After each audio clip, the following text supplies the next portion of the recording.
আজকে যে আলোচনা হচ্ছে আমাদের এই হল নিয়ে, এই হলটা আমাদের চিরস্মরণীয় হয়ে থাকবে। এখানেই আমরা ড্রপ বক্স আন্দোলন করছিলাম। আজকে যেইভাবে এখানে কানা কানা ভর্তি হয়েছে আমাদের সম্মানিত রেকর্ডিং এজেন্সি, ঠিক তেমনইভাবে ড্রপ বক্স আন্দোলনের জন্য কানা কানা ভর্তি হয়েছিল।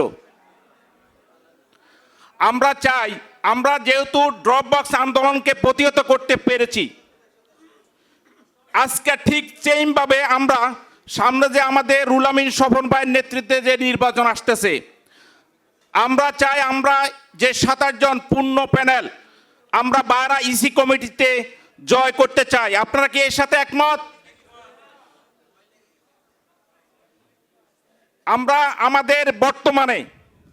আমরা চাচ্ছি যে আমাদের বর্তমানে যে বিএমইটি সমস্যা আছে, আমাদের ম্যান পাওয়ার সমস্যা আছে। সর্বপ্রথম আমাদের সবচেয়ে বড় বাধা, আমরা চাই এখানে আমাদের বশর ভাই, আমাদের সাবেক মহাসচিব রুহুল আমিন স্বপন ভাইয়ের নেতৃত্বে আমাদের যে বর্তমান আমরা ম্যান পাওয়ার করতে পারতেছি না, এটা একটা ওনারা একটা যেভাবে পারেন একটা সমাধান করার জন্য চেষ্টা করবেন।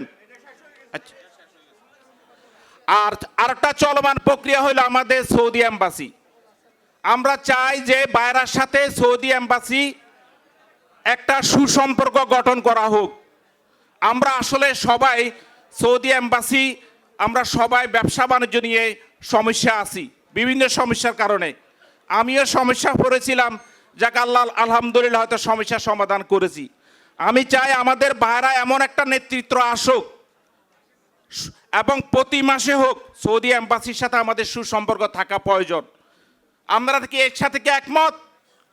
যদি একমত হয়ে থাকেন তাহলে আমাদের একজন বলিষ্ঠ নেতৃত্ব প্রয়োজন, যেটা আমাদের বিভিন্ন মন্ত্রণালয়ের সাথে সুসম্পর্ক থাকবে, আমাদের দূতাবাসের সাথে সুসম্পর্ক থাকবে, আমরা যেন সুন্দর ব্যবসা বাণিজ্য করতে পারি, এটাই আমার কামনা।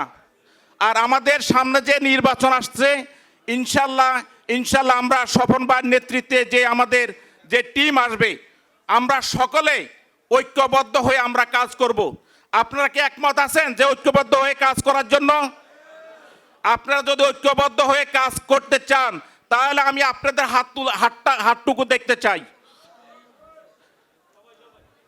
তো ইনশাল্লাহ আমরা যে সামনে আমাদের যে নির্বাচন আসতেছে, আমরা রুহুল আমিন স্বপন ভাইয়ের নেতৃত্বে ওনার পূর্ণ প্যানেলকে জয়যুক্ত করে আমরা ইনশাল্লাহ সামনে 12 ইসি কমিটি দেখতে চাই।